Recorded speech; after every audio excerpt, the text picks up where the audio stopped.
piyesta ron karon sa Barangay San Pedro, Matalom Leyte, June 29, 2025. Niya kanburon po niya po sa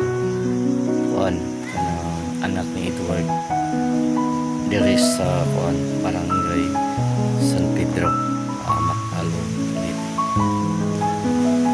I hope na magmalipayon ta sa pag-celebrate sa kapistahan diri sa Barangay San Pedro, o mas magmalipayon niya. Dili na to kalimtan ang pagsimba kay maunay essence sa piyesta diri sa ato ang barangay, sa Barangay San Pedro, Matalom Leyte. Bunyag po na makuha nagbata ba mahimo ng Kristiyanos. Okay, balikon ko.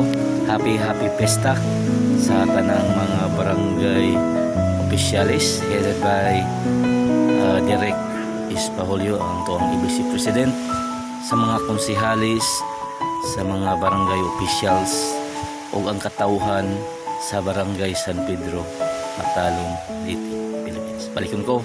Happy Pesta o mabungahong pag-celebrate sa atong kapistahan diri sa Barangay San Pedro, Matalom Leyte, Philippines.